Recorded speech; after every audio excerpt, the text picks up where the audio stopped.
Estábamos en la pandemia, ¿no? 2020, y de repente yo estaba scrolleando Facebook y encontré una noticia de mi primo que estaba buscando financiamiento para la Asociación Mexicana de Biatlón, y se me hizo rarísimo porque pues yo no lo conocía como un atleta olímpico ni mucho menos, ¿no?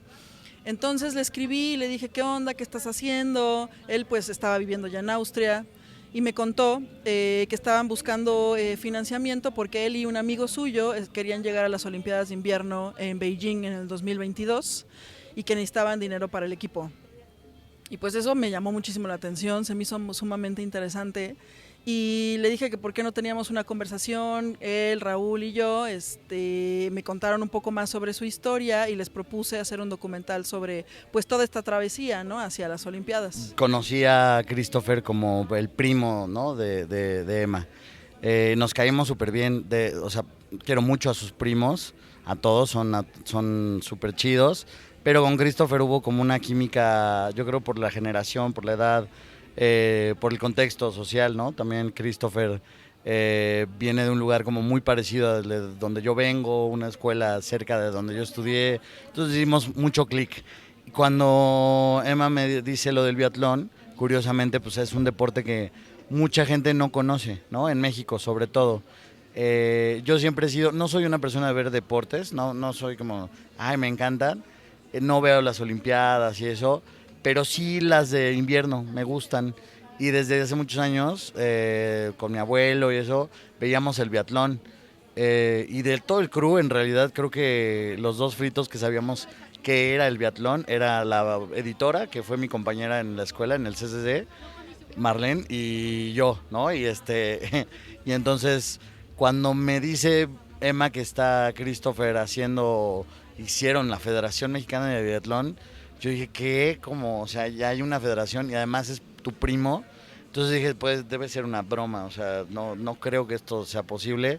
Y no, o sea, en realidad, cuando Emma se conectó con él para hablar ya seriamente de filmarlos, me di cuenta de que sí iban en serio y me dio mucha emoción, me dio muchísimo gusto porque era un deporte que a mí me gustaba, que veía con mi abuelo desde Nagano, me acuerdo, luego en Torino, y siempre había soñado con verlo en vivo. Entonces le dije, güey, claro que sí, vamos. Y al principio fue una cosa como de, pues no saber, de abrazar la incertidumbre, juntar una lana de entre nuestras clases que damos, que somos maestros, Emma hace comerciales, ¿no?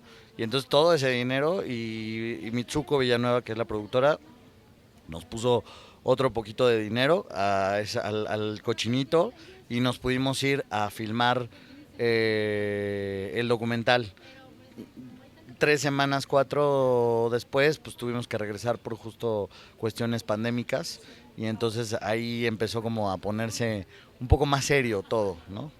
Como la película se tuvo que dividir en dos etapas, la primera etapa fue como de conocimiento, de descubrir, de ir a las prácticas con ellos, de entender cómo era el deporte, hacia dónde querían llegar, cómo lo estaban manejando. También nosotros aprendimos cómo filmar allá, el equipo que teníamos que usar y demás.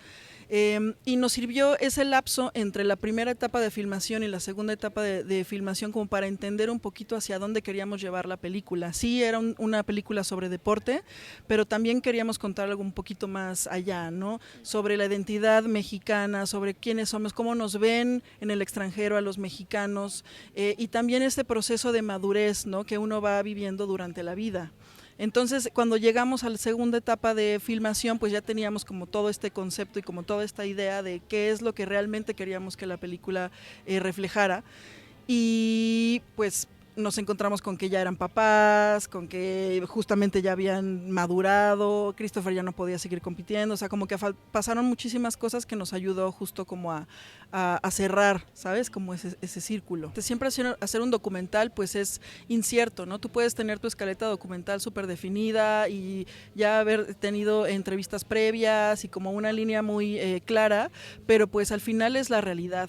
Entonces, pues surgen cambios, pero esos cambios yo creo que son muy valiosos porque pues es un reflejo pues, de la vida, ¿no? En principio la película se llama así porque cuando ellos empezaron en las competencias y demás,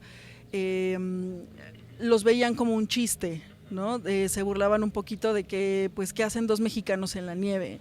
Entonces ellos empezaron a decir, no, pues es que Mexicán, ¿no? Nosotros podemos, nosotros hacemos. Y me gustó mucho el juego porque al final es un nombre que no quería que se tradujera, ¿no?